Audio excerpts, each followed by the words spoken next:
He didn't go insane all at once. There were no screams echoing through empty halls, no dramatic collapse to mark the moment everything shattered. What happened was quieter than that, and because of that silence, infinitely more dangerous. Alone for weeks at that isolated outpost, far from any constant human presence, far from the rhythms of conversation and the anchor of another person's gaze, something began to shift inside his mind. It wasn't the solitude itself that broke him. It was what solitude reveals when there's no one left to interrupt it, no one to pull you back from the edge of your own thoughts, no one to remind you that reality exists outside the borders of your skull. In this story, you're going to journey through a place where time stops being reliable, where silence begins to answer back, and where the human mind, stripped of external mirrors, starts creating its own reflections. Over the next 50 minutes, we're going to explore the invisible first mistake made in isolation, the exact moment when the mind begins working against itself, the subtle boundary between adaptation and fracture, and the point of no return that almost no one recognizes when they cross it. This isn't just a story about loneliness. This is about what happens when a mind spends too much time with itself, when the conversation never ends because there's no one left to change the subject. The Outpost was designated Checkpoint 7 Alpha, a designation that meant nothing to anyone except the handful of officers who reviewed supply logs twice a month. It sat in a landscape so featureless that describing it felt like an exercise in negation. Not mountains, not forest, not ocean, just a vast expanse of frozen tundra where the horizon met itself in every direction with the same indifferent line. The structure itself was functional to the point of hostility, a prefabricated military installation dropped onto permafrost like a metal shipping container, which is essentially what it was. 30 feet by 15 feet of corrugated steel, insulated just enough to keep a man from freezing, but not enough to let him forget where he was. One window, reinforced and triple-paned, faced east. A steel door faced west. Between them, the entirety of his world. Sergeant Cole Hendricks, 31 years old, 8 years of service, had volunteered for the posting. That detail would later seem important to the psychologists who reviewed his case. Volunteers, they noted, often have something they're running from, or something they think they'll find in solitude. Cole had requested the assignment for simpler reasons. He wanted quiet. He wanted time to think without the constant noise of base life, without the voices and radios and rumble of machinery. He got what he asked for. He got more than what he asked for. Take a breath, because what begins slowly in stories like this rarely ends the same way. The first week felt like a gift. Silence wrapped around him like a blanket he hadn't realized he'd been missing his entire life. No barked orders cutting through sleep, no urban noise bleeding through walls, no voices interrupting thoughts halfway through. The outpost existed almost outside the world. Planted in territory where days didn't differentiate themselves by events, but by small variations in light, wind speed, and the angle of shadows across snow. He woke at 600 hours every morning, not because regulations demanded it anymore, but because his body still remembered how. He ran equipment checks at 0700, logged atmospheric data at noon, and again at 1800, made contact via radio with command at 2100 hours. 12 words, maybe 15. Weather nominal. Systems green, status unchanged, then silence again until the next day.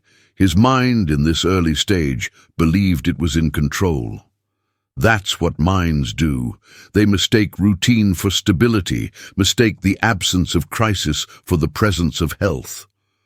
But there's a detail about prolonged isolation that no training manual covers, that no psychological briefing quite captures. The human brain wasn't designed just to think. It was designed to be interrupted. The interruption is the thing. Without external interruptions, thoughts don't encounter resistance. They don't collide with different opinions, don't get tested by facial expressions, by someone's silence, by disagreement. by the simple presence of another consciousness pushing back. They just continue, unspooling like thread from a spool that no one remembers to stop. By the end of the first week, he began noticing something strange. The silence wasn't empty. There were sounds inside it, sounds he'd never paid attention to before because they'd always been buried under everything else. The structure's metal walls contracted in the cold, producing sharp cracks that echoed at unpredictable intervals. Wind found specific gaps in the insulation, creating low whistles that rose and fell like breath. His own breathing, now impossible to ignore, became a metronome he couldn't shut off. The sound of his pulse in his ears when he lay down at night, the wet click of swallowing, the rustle of fabric when he moved. Every tiny sound magnified because there was nothing to drown it out anymore. The mind does something automatic when it receives repetitive stimuli. It searches for patterns. Pattern recognition kept our ancestors alive, helped them distinguish the rustle of wind from the approach of predators, taught them which sounds meant danger and which meant nothing. But the thing about pattern recognition is this: when the mind can't find patterns, it creates them. It has to. It's hardwired that way. Cole began anticipating certain sounds.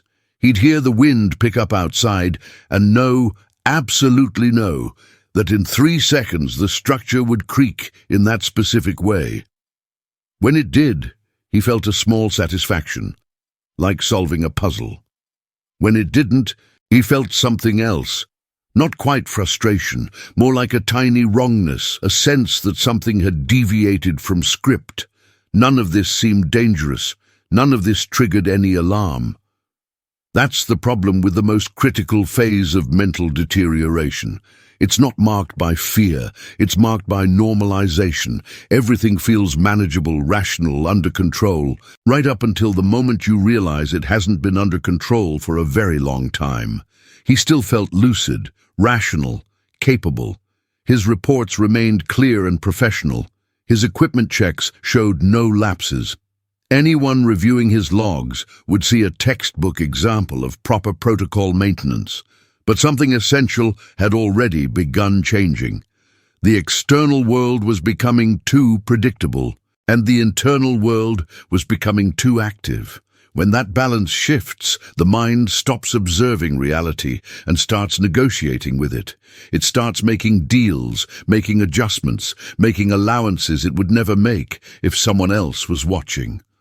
The transition to the second stage happened without announcement, without any moment he could later point to and say, that's when it changed.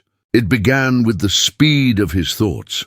Thoughts that used to require effort now arrived complete, fully formed, like they'd been prepared somewhere else and delivered whole. Internal sentences, full paragraphs of reasoning appearing faster than he could consciously construct them.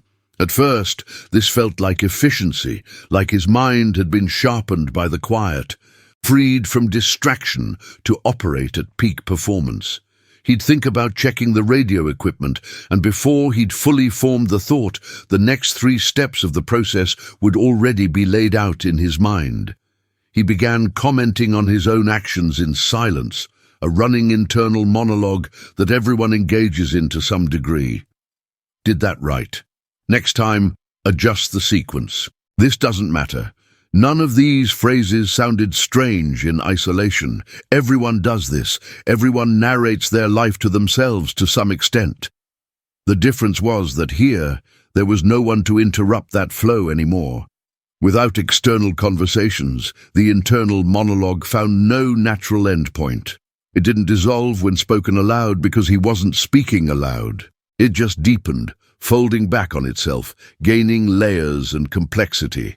Over days, the thoughts began taking on tone, sometimes ironic, commenting on the absurdity of certain protocols, sometimes critical, pointing out inefficiencies he'd never questioned before, sometimes something closer to companionship, like having someone there who understood exactly what he was thinking because they were thinking it too. Here's the disturbing detail that most people don't understand about prolonged isolation. The human mind doesn't differentiate well between recurring thought and constant presence. When an idea returns enough times, it begins to occupy space. When it occupies space, it gains weight. When it has weight, it starts influencing decisions. Cole began questioning small routines that had been automatic. Why exactly did he follow that schedule? What would happen if he changed it? Who, after all, would even notice?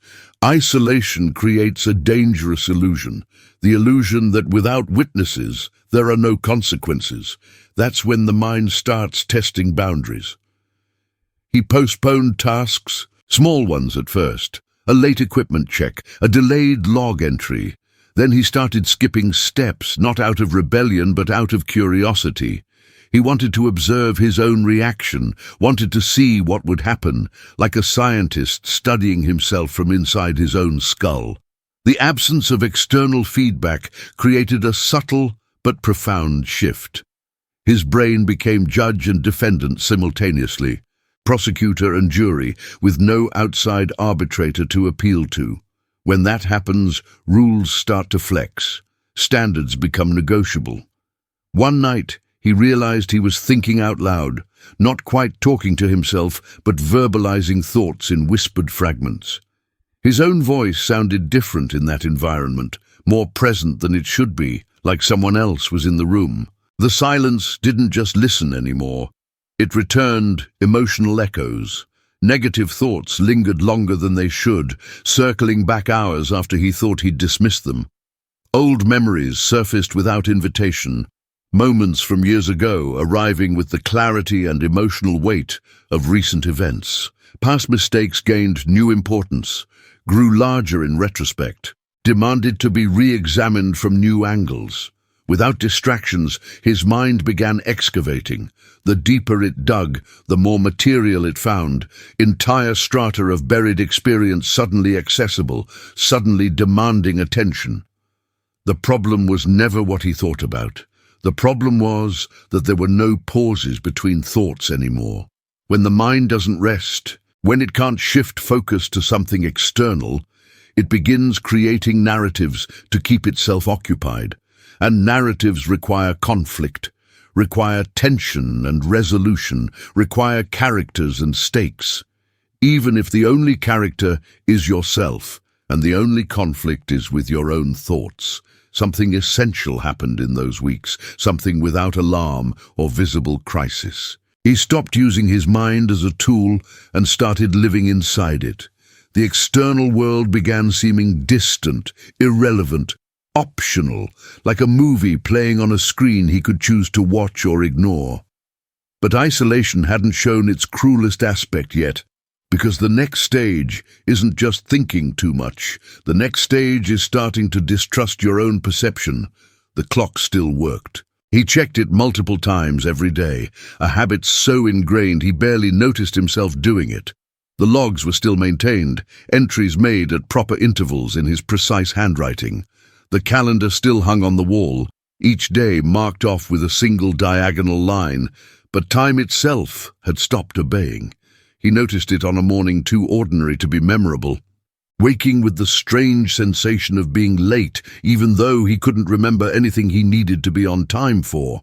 He got up quickly, almost frantically, checked equipment, followed his routine, and only afterward came the question that froze him in place. Late for what? Late according to whom? In prolonged isolation, time stops being social. It's no longer marked by meetings, by appointments, by other people's expectations. What remains is only internal time, time measured by feeling rather than numbers, by the subjective sense of duration rather than the objective fact of it. And internal time is unstable, elastic, unreliable. Some days seemed to evaporate, gone before he'd fully registered their passing. Others dragged with an almost physical density, each hour thick and resistant like moving through deep water. He began noticing gaps, moments he didn't remember living, but that showed up in his logs. Entries made in his handwriting with no memory of writing them. Equipment checks completed with no recollection of the process. He'd find himself standing in one part of the outpost with no memory of walking there, holding an object with no idea when he'd picked it up. This didn't cause immediate panic. It caused something worse: rationalization. His mind, still convinced of its own reliability, manufactured explanations. He was just tired. The brain, deprived of stimulation, was conserving energy, operating more efficiently, pruning unnecessary memories. Logical explanations, comfortable explanations. Then the episodes intensified. He'd look out the window and feel with absolute certainty that he'd observed this exact scene before. Same angle, same light, same position of clouds, same everything. Déjà vu, except it wasn't the brief flicker of false recognition everyone experiences. It was sustained, insistent, lasting minutes. The feeling that he'd lived this day already, that time had folded over itself, that he was walking through a loop he couldn't escape. The human brain doesn't need a dramatic rupture to lose its grip on reality. It just needs repetition, without external reference points, without other people to confirm memories, without conversations to mark events. Memory stops being narrative and becomes fragment. He began questioning the sequence of everything. Had something happened yesterday or last week? Had he actually done it, or just thought about it so intensely that the thought gained the texture of memory? The boundary between imagination and recollection grew thin, then disappeared entirely. Time stopped being a line and became a circle, imperfect and warped. Some nights, he was certain he'd only slept for minutes, even though his watch showed 8 hours. Other mornings, he'd wake convinced he'd been unconscious far longer than possible, that days had passed, even though every instrument confirmed otherwise. Then came the most disturbing realization. He was no longer waiting for time to pass. He was afraid of it. Each new day brought no novelty, only the possibility of noticing how badly his perception was failing. Time, once neutral, had become a cruel mirror. The more he looked, the less reliable everything seemed. When time breaks, something essential breaks with it: the sense of progress. Without progress, without the feeling that you're moving forward even incrementally, the mind starts questioning why certain rules still matter. Certain standards, certain identities. If yesterday, today, and tomorrow are functionally identical, who exactly do you need to keep being? That question never formed in actual words. It simply installed itself, a background process running constantly. And with it came something new, a mild indifference. Not sadness, not fear, indifference. Indifference is always a late-stage sign, because when the mind stops reacting to time's passage, it's beginning to detach from the world itself. The next stage doesn't involve thinking too much or failing memory. It involves something more dangerous, the feeling that reality has become negotiable, that the rules governing what's possible and what isn't have started to flex. Reality doesn't vanish all at once.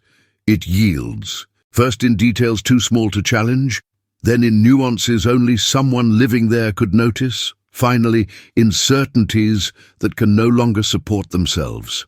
Cole began perceiving subtle inconsistencies, objects that seemed slightly out of place, not enough to definitively claim they'd been moved, but enough to generate doubt. Doors he didn't remember closing, lights that seemed dimmer at certain times, sounds that arose without clear origin and disappeared too quickly to analyze.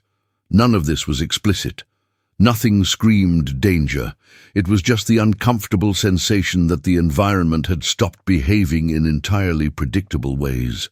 When reality loses predictability, the mind does something automatic. It tries to complete the gaps. He started assigning meaning, not in mystical ways, but functional ones. That noise indicated weather change. That light variation meant equipment degradation. That sensation of presence was just his body reacting to confinement. Each explanation seemed plausible in isolation. All were rational individually. The problem was that together, they formed a narrative where reality needed constant justification. When you have to justify the world around you too much, it's because the world is no longer supporting itself. He began trusting what he felt more than what he could verify. If something felt wrong, he avoided it. If something felt safe, he approached it. Logic gave way to excessive intuition. And intuition, when not calibrated by other people's perspectives, can become authoritarian, demanding absolute obedience. There was a specific day, he wouldn't remember later which date it was, when he noticed something deeply unsettling. He wasn't reacting to the environment anymore. He was anticipating the environment's reactions, as if the place had will, as if certain areas were better at certain times, as if the space had moods. He never consciously thought this, but he began acting as if it were true, and the body obeys before the mind admits. At this stage, reality doesn't need to break. It just needs to become flexible enough that the mind can bend it without noticing that's what it's doing. He spoke less, even when alone, because verbalizing required commitment to a version of facts, and versions now seemed unstable, provisional, subject to change without warning. The silence returned, but it wasn't the same silence from the beginning. Now it carried expectation, and expectation is perfect soil for distortion. The external world had become a stage where minor variations gained exaggerated importance, where coincidences seemed to carry intention, where chance no longer felt entirely random. He still knew who he was, still remembered where he came from, still understood what he was supposed to do, but something fundamental had shifted. Reality had stopped being absolute. It had become conditional, contextual, negotiable. And when that happens, the final boundary approaches, because the ultimate stage of extreme isolation isn't confusion. It's complete adaptation to a distorted reality. And whoever adapts that completely rarely notices they've crossed a point of no return. The point of no return isn't a collapse, not a breakdown, not the moment everything falls apart. The point of no return is when nothing seems wrong anymore. He woke that morning without anxiety, without urgency, without the sense that something needed fixing. The outpost seemed coherent. The silence seemed appropriate. Routine seemed optional but not necessary. That was the biggest change of all, because the human mind only seeks help when it recognizes a problem. And there was no problem left to recognize. He'd adjusted his expectations completely. Reality didn't need to obey old patterns anymore. It just needed to be sufficient, to make enough sense for him to function within it. The inconsistencies no longer bothered him. They were part of the environment now, like wind, like variable light, like the metallic taste of recycled air. He stopped maintaining logs with the same precision, not from forgetfulness, but because he'd stopped seeing the point. The world didn't need to be explained to anyone anymore, not even to himself. At this stage, isolation stops being suffering and becomes permanent state. There's no struggle, no resistance. The mind, deprived too long of human contrast, creates its own ecosystem with its own rules, its own weights, its own truths that make perfect sense internally, even if they'd seem insane to anyone else. Here's a truth that rarely appears in official reports. Some people don't go insane in isolation. They adapt too well. They become so perfectly calibrated to their distorted reality that normal reality becomes the aberration. When human contact finally returns, if it returns, the shock isn't the real world. The shock is realizing your internal world no longer fits inside it. Because how do you explain a place where silence answers, where time doesn't command, where reality accepts negotiation? You don't explain it, you carry it. That's why some people return physically but never completely. They relearn words, relearn schedules, relearn social gestures, but something remains untouched. The memory of a state where everything made sense without anyone else, where the hardest questions had answers, even if those answers would make no sense to anyone outside that space. This is dangerous, because once you've experienced a reality where you don't need to justify anything, where there's no one to question your conclusions, where your thoughts are the only thoughts that matter, the shared world starts seeming too demanding, too loud, too fragile. Extreme isolation doesn't just steal sanity. Sometimes it steals the need for other people, and that loss doesn't scream. It whispers. It waits. It remains, patient and permanent, long after the isolation ends. On day 47, a relief team arrived at Checkpoint 7 Alpha, 2 weeks earlier than scheduled, because automated telemetry had flagged irregularities in reporting patterns. They found Cole sitting cross-legged on the floor in the center of the outpost, surrounded by chaos he no longer saw as chaos. Equipment arranged in patterns that made sense only to him. Calendar completely destroyed, every date crossed out multiple times in different colors, logs that had devolved into single, repeated words. He looked at them with calm recognition, no surprise, no relief, just mild acknowledgement like they were slightly early for an appointment. When they asked if he was all right, he said yes, and the way he said it made it clear he genuinely believed it. The evaluation that followed documented severe psychological adaptation, temporal disorientation, and what the psychiatrists carefully termed profound dissociative adjustment. What they meant was simpler. He'd stopped living in consensus reality and didn't see that as a problem. 6 months later, after treatment, after therapy, after every intervention the military medical system could provide, Cole Hendricks was cleared for light duty. He functioned. He followed orders.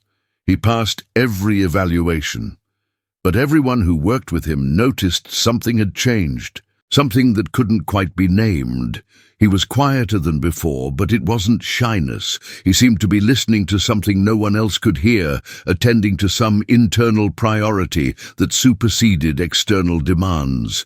He was polite, professional, competent, but absent in a way that had nothing to do with attention and everything to do with presence. When asked direct questions, he answered clearly. When left alone, he seemed to prefer it in ways that made people uncomfortable to watch. In his final session before discharge, his therapist asked if he missed anything about the outpost. Cole thought for a long time before answering. Long enough that the therapist was about to rephrase the question. Then he said very quietly that he missed the coherence. Everything there made sense, he explained. Every thought led somewhere. Every silence meant something. There was a logic to it that he still understood perfectly, even if he couldn't explain it anymore. The therapist noted this response with visible concern. Cole noticed the concern and smiled, a small, sad smile that suggested he knew exactly how it sounded and didn't care. He was discharged 2 weeks later with full benefits and a recommendation for ongoing psychiatric monitoring that he would attend twice, then quietly stop. Some stories don't end when the silence ends. They continue, internalized, permanent, in whoever lived too long inside their own mind. The truth about isolation is that it doesn't just test you, it changes you. And some changes once made can never be fully unmade. You can return to the world, can relearn its rhythms, can function within its demands, but part of you remains in that other place, that quiet, coherent place where you made perfect sense to yourself without needing anyone else to confirm it. And that part waits, patient and persistent, for any future moment when the world becomes too loud, too demanding, too insistently real. Then it offers what it always offered, a way back, not to the outpost, to the silence, to the place where you alone decide what's true. If this story made you pause, made you think, made you feel something uncomfortable you can't quite name, it's because on some level we all understand this. We all know that nobody emerges unscathed from certain silences. That isolation doesn't just remove things from us, it adds things too. Things that persist long after we return to noise and company and the complicated chaos of other people. The mind is not designed for prolonged solitude. When we force it into that state, it adapts in ways we don't fully control and can't fully reverse. Cole Hendricks went to Checkpoint 7 Alpha as one person and returned as another. Not insane, not broken, just permanently adjusted to a reality the rest of us can't fully access or understand. The military closed Checkpoint 7 Alpha 6 months after Cole's extraction. The official reason cited operational redundancy. The unofficial reason, circulated only among psychiatric staff with proper clearance, noted concerning patterns in isolation postings. Multiple personnel across various remote installations showing similar adaptation profiles, similar dissociative presentations, similar resistance to reintegration despite apparent functional competence. The research remained classified, but the conclusion was clear enough. Some places, some kinds of silence, some forms of isolation do things to human consciousness that we don't yet understand and can't easily fix. The best we can do is recognize the signs early, extract people before they cross invisible thresholds, and hope that whatever changed inside them doesn't become permanent. But hope isn't certainty. And the veterans of extreme isolation carry something that medical science can measure but not cure. The knowledge that reality is more flexible than most people think, that the mind can survive in configurations we consider pathological, and that sometimes survival and health are very different things. Cole Hendricks survived. Whether he's healthy remains an open question, one that perhaps only he can answer, and his answer, delivered in that quiet, decisive tone he developed at the outpost, would be yes. He is fine. Everything is fine, and the way he says it, with complete sincerity, is exactly what makes it disturbing. Some silences change you, some solitudes leave marks, and some people, once they've learned to live entirely inside their own minds, never fully learn to leave.